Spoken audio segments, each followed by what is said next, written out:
Hi, welcome. Enjoy the content, subscribe, and turn on notifications. David was always known among friends as the husband who defended his wife with claws and teeth, a characteristic that became almost a trademark of his during social gatherings and casual conversations at the office.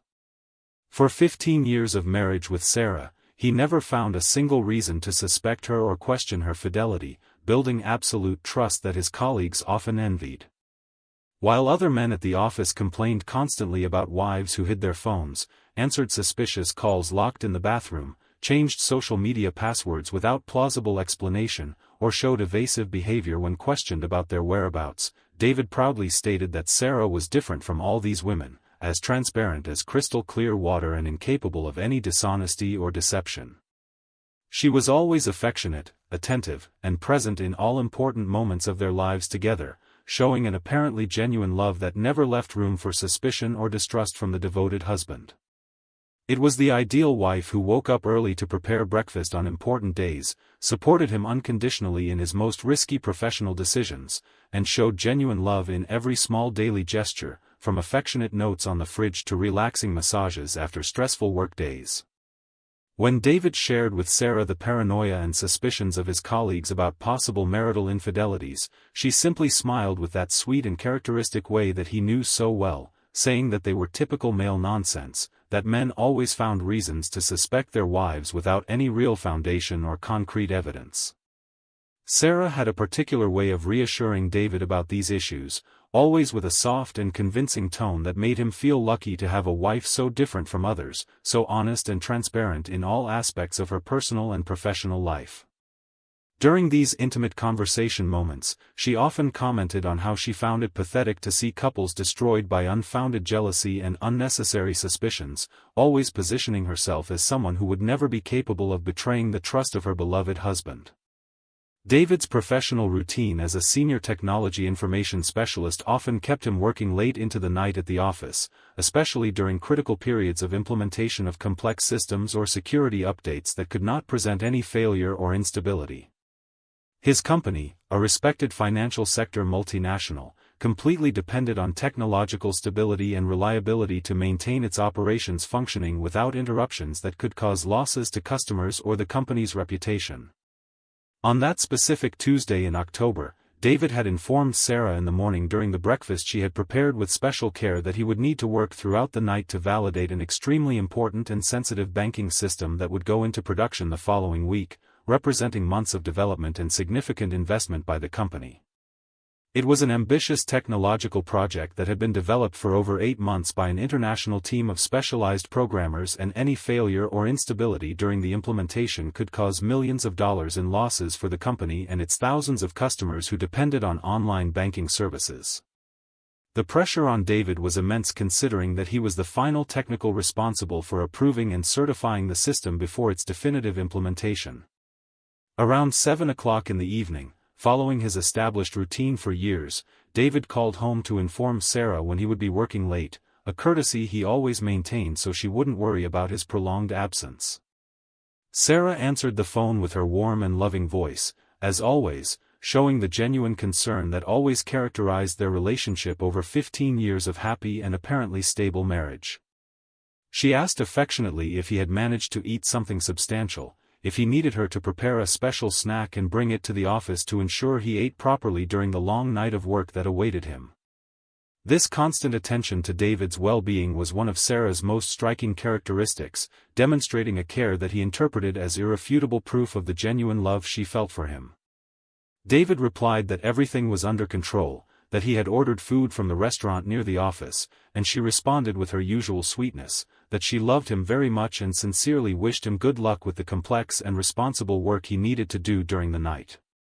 Later around 10 o'clock, while David was completely immersed in complex codes, detailed test spreadsheets, and meticulous security checks of the system, Sarah sent a loving message wishing a peaceful night and informing that she would go to sleep relatively early because she was feeling particularly tired after a long and exhausting day at work in her own company, where she held a coordination position that often left her mentally drained. David quickly replied with several heart emojis and the affectionate phrase, "Good night, my love," before returning completely his attention and concentration to the critical systems he needed to validate meticulously before dawn.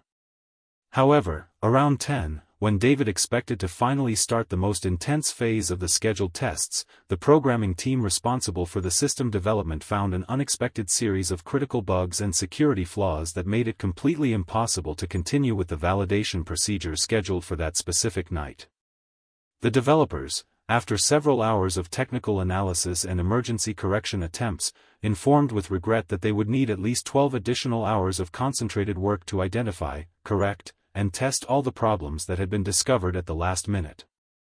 Frustrated and irritated after several hours of completely unproductive waiting without any prospect of being able to advance with his work until the bugs were definitively resolved by the development team, David decided to go home around 11 o'clock, planning to resume all validation work the next morning once the team managed to resolve all pending issues and deliver a stable and reliable version of the system. During the drive from the company to his residence, a route he knew by heart after years of repetition, David thought mentally about how Sarah would be pleasantly surprised and happy to see him coming home earlier than expected, considering that she had prepared psychologically for the entire night alone while he worked.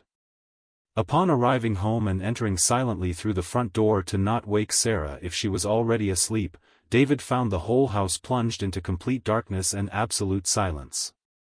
Sarah always had the kind and considerate habit of leaving at least the soft light of the corridor or the kitchen on when she knew David would arrive late from work.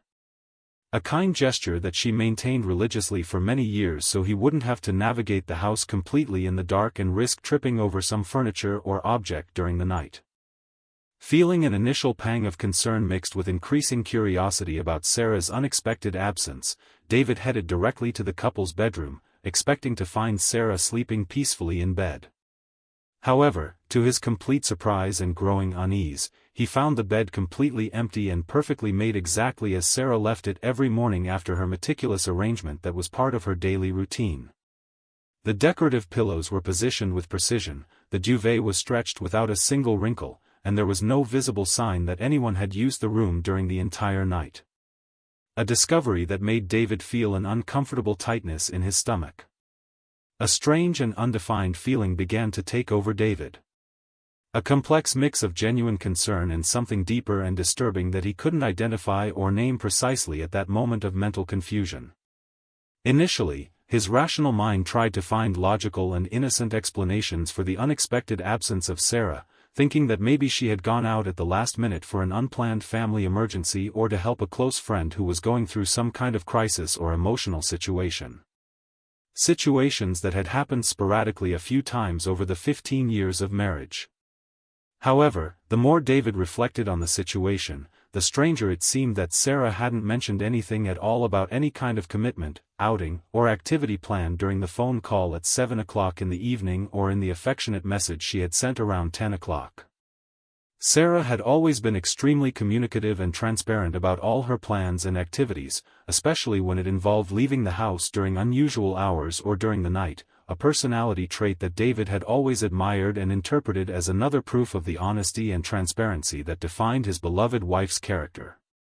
He sat down on the comfortable sofa in the living room, trying to mentally process the unexpected situation and deciding internally whether he should immediately call Sarah and ask directly about her whereabouts or if he should wait a little longer, giving her the benefit of the doubt and assuming that she would soon return with a perfectly reasonable explanation for her temporary absence.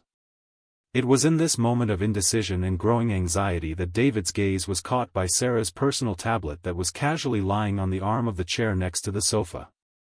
Something completely inexplicable and totally out of his usual character pushed David to pick up the electronic device of his wife. An action that completely violated the principles of mutual respect and trust that had guided their marriage for 15 years of apparently solid and transparent relationship. Throughout his entire married life, David had never even considered the possibility of checking Sarah's personal communications, respecting completely her individual space and privacy, never showing any possessive, controlling, or intrusive behavior that could characterize sickly jealousy or marital distrust. David had always firmly believed that healthy and lasting relationships were based on absolute trust and unconditional mutual respect, principles that he had followed religiously throughout his marriage, proud of never having succumbed to the paranoia that tormented many of his friends and colleagues at work. However, in that specific and inexplicable moment, a strange and irresistible force took over him completely, as if his subconscious was detecting subtle alarm signals that his conscious mind had not yet processed or understood properly. Sarah's tablet was not protected by a password or any type of security lock, an additional demonstration of the mutual trust that had always characterized their relationship. And immediately the messaging application opened automatically on the screen, revealing an active conversation that instantly froze David's blood and made his heart race uncontrollably. The conversation displayed on the screen was between Sarah and someone identified in the contact system simply as Michael, a name that David did not recognize from any social, professional, or family context of his wife. The messages were extremely recent, all dated that same night, and the content was absolutely devastating for any husband who discovered such a secret communication between his wife and another man. David read with increasing horror, disbelief, and emotional devastation the words that destroyed 15 years of absolute trust in a matter of terrifying seconds.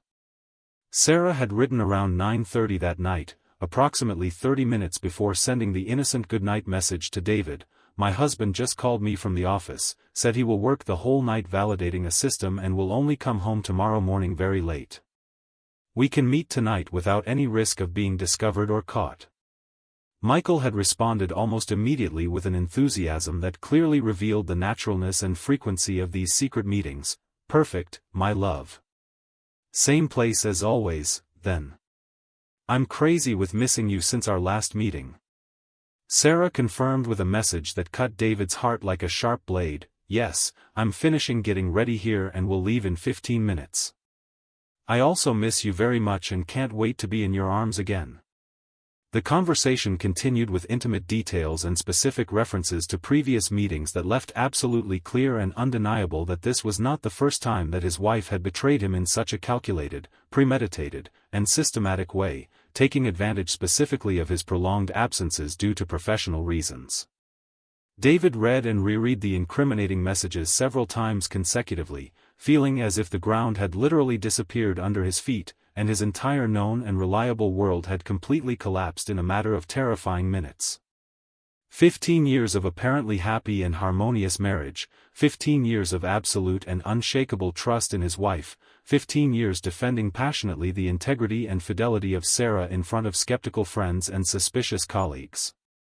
Everything had been revealed as a cruel and elaborate illusion that was being destroyed before his eyes through the cold screen of a tablet. His hands trembled uncontrollably due to the devastating emotional shock while he desperately tried to understand the full magnitude of the betrayal he had discovered in such an unexpected and brutal way.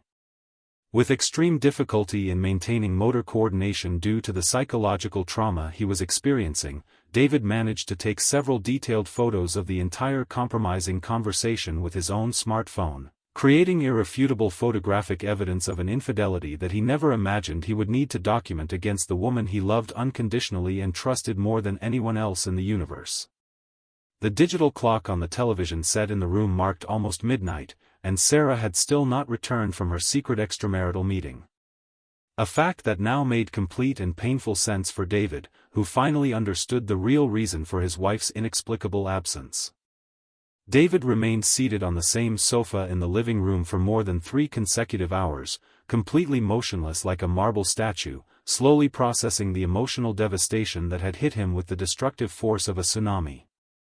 He didn't cry, didn't scream, didn't break any objects in a fit of rage, just remained in a deep and paralyzing state of shock, staring blankly at the emptiness of the dark room while his mind desperately tried to process and understand how the woman he had completely trusted had managed to build and maintain such an elaborate, convincing, and systematic double life during a period he could not even estimate precisely. Contradictory, painful, and tormenting thoughts succeeded each other in his mind like violent waves. How many other times had this betrayal happened without him suspecting? Exactly how long had this systematic infidelity lasted? How many lies had he believed blindly? How many intimate and special moments between them had been just a convincing theatrical performance from Sarah? How many declarations of love had been false? Around 3 o'clock in the morning, when he finally managed to gather enough emotional and psychological strength to take some concrete and decisive action, David typed a direct and objective message to Sarah without any circumlocutions, subtleties, or unnecessary diplomacy. "I came home earlier from work around 11 o'clock due to technical problems. I've been here since then, waiting for you to come back home. Where exactly are you right now? By the way, I accidentally saw the messages you exchanged with Michael on your tablet that was here in the living room." A few minutes after sending the revealing message, enough time for David to imagine Sarah checking her private conversations and realizing with horror that she had been caught in the act, David's phone rang with the call he knew inevitably he would receive. It was Sarah calling in panic, and her voice showed evident desperation and nervousness that completely confirmed her guilt when she said, only with her breath clearly altered by anxiety and fear, "I'm coming home now. Please wait up because we need to urgently talk about this." When Sarah finally arrived home about 20 minutes later, clearly driving at excessive speed due to desperation, David remained seated exactly in the same place where he had spent the last agonizing hours, watching carefully every detail while she entered through the front door, trying to maintain some composure and normality that she could no longer convincingly sustain. She was visibly nervous and agitated, with slightly disheveled hair, makeup smudged, revealing signs of crying or sweat, and an expression of panic barely controlled in her eyes that she desperately tried to hide without any success. Her clothes also seemed to have been hastily put on, with some details out of place that David, with his sharpened attention due to the situation, could clearly notice for the first time in 15 years of intimate cohabitation. Immediately, before David even spoke a word or asked any question, Sarah began to fabricate an elaborate and detailed explanation, speaking rapidly and in a jumbled manner as if she had mentally rehearsed during the desperate trip back home, with a suspicious fluency that revealed prior preparation. She said that she had left at the last minute and without warning to help a very close and dear friend who was going through an extremely serious emotional crisis and needed urgent company, moral support, and psychological assistance during the night. Regarding the compromising and incriminating messages with Michael that David had discovered on her tablet, Sarah claimed with apparent conviction, but little convincing power, that it was just a casual acquaintance from the internet, someone with whom she maintained occasional and completely innocent conversations through social networks and messaging apps. She insisted vehemently that the phrases that David had interpreted as clear and undeniable evidence of marital infidelity were just virtual jokes without any real romantic or sexual meaning, misunderstandings caused by the inherently ambiguous nature of modern digital communication. She solemnly swore, looking directly into David's eyes with intensity that intended to be convincing, that she had never met Michael in person in any circumstance, that she did not even know what he looked like physically, his profession, or where he lived, and that all interactions between them were strictly limited to casual online conversations about completely trivial, irrelevant, and non-romantic or sexual topics. David listened patiently to the elaborate explanation fabricated by his wife, observing meticulously every detail of her desperate performance, each revealing microfacial expression, each unconscious hesitation in her speech, each carefully chosen word to sound convincing and plausible for a husband that she hoped would still trust her word. After 15 years of intimate and daily cohabitation, David knew perfectly all of Sarah's characteristic mannerisms, her genuine expressions versus her unsuccessful attempts at dissimulation, her natural behavior patterns when she was being completely honest versus when she was building elaborate and desperate lies to save herself from compromising situations. After listening patiently to the defensive speech and all the desperate justifications, David responded with a supernatural calm that he himself did not know where he was drawing from at that moment of unprecedented emotional crisis. "Sarah, our marriage ended today, right now in this midnight. This conversation we're having now is the official and definitive end of 15 years of shared life." The sentence was spoken without any external display of anger, without hysterical shouts or excessive drama, just as an inevitable and definitive confirmation of a fact that admitted no possibility of negotiation, discussion, or reversal. Sarah's reaction was immediate, desperate, and completely revealing of her guilt. She entered complete emotional despair, crying copiously with tears that seemed genuine, but came too late, repeatedly claiming that David was completely misunderstanding and unjustly interpreting the entire situation. She implored for an opportunity to clarify all points, promised total transparency, and swore to do anything to regain the lost trust. David then asked a simple question: exactly which friend did you go to help? Sarah hesitated before answering: Jessica from my work. David took the phone: then let's call Jessica now and confirm your version. Sarah tried to stop him, but David was already dialing when she finally gave in: okay, I confess everything. Between abundant tears and convulsive sobs, Sarah finally admitted the devastating truth that she had hidden for so long. She revealed that she had been secretly meeting with Michael for exactly 6 months, always carefully planning these meetings to coincide with the periods when David worked late. She confessed that she used a second hidden phone to communicate with him, that she had created elaborate excuses about non-existent commitments with friends to justify her nighttime absences. Between painful confessions, Sarah begged for forgiveness with an intense desperation that David had never seen before, promising to end any contact with Michael immediately, to undergo individual and couple therapy if necessary, to completely change her behavior to regain the lost trust. She swore that she loved David more than anyone in the world, that Michael had been just a temporary distraction during a moment of emotional vulnerability. She even got down on her knees in front of David, holding his hands with desperate strength and begging for a second chance. David observed all that display of repentance with a mixture of residual compassion and unwavering determination, understanding that some boundaries once crossed do not admit a return. After hearing all the emotional confession, he responded with controlled calm: Sarah, I understand that you are sorry and that your feelings of guilt are real. However, trust once broken in this calculated way can never be restored. It's not just about Michael, but about your ability to build elaborate lies for months, to look into my eyes every day pretending nothing was happening. Our story was real for 15 years, but it ended this midnight. The divorce process was initiated the following Monday. David hired a lawyer and presented all the photographic evidence of the infidelity. The evidence guaranteed a favorable division of assets, with David staying in the house and Sarah moving in with her parents. She complied with all the determinations without resistance, showing complete cooperation motivated by guilt. In the following months, David fully immersed himself in his career, channeling his emotional energy into exceptional productivity. His dedication was recognized with a promotion to Director of Information Technology, doubling his salary and giving him authority over a team of 15 professionals. 3 years after the divorce, David had established himself as one of the most respected professionals in his field, evaluating million-dollar proposals and selecting solutions for complex projects. During this period, he completely rebuilt his emotional life, developing new stimulating hobbies such as photography and cooking, strengthening old friendships that had been neglected during the marriage, and even occasionally venturing into casual encounters that helped him regain his trust in interpersonal relationships. His new strategic position placed him in direct contact with major technology providers and specialized service companies, being recognized in the industry as a reliable and extremely competent expert.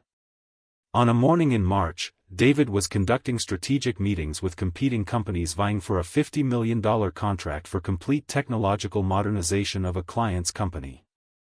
The third company sent a team of 6 professionals led by a manager who introduced himself formally as Michael Thompson. David felt an electric shiver run down his spine upon hearing that unmistakable name, discreetly checked on his smartphone the old evidence of the infidelity that he had never managed to completely delete. It was exactly the same person who had destroyed his marriage.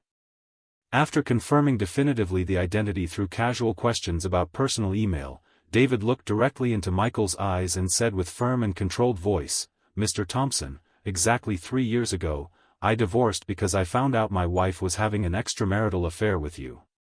I have all the photographic evidence stored on my phone. I won't do business with someone who has shown lack of character and personal integrity. Please leave the room immediately." The silence that followed was absolutely deafening. The team of Michael was visibly uncomfortable and the meeting ended abruptly without any possibility of recovery. Weeks later, David learned that Michael had been summarily fired from the supplier company and he firmly refused any future partnership with that organization. That night when he arrived home, David served himself a glass of the best wine he kept for special occasions, sat in his favorite armchair and smiled with a feeling of complete justice, finally understanding that the pain of betrayal had definitively transformed into wisdom, personal strength, and unbreakable dignity. Thank you for watching the video. If you enjoyed it, don't forget to subscribe to the channel and turn on notifications so you won't miss any updates. See you next time.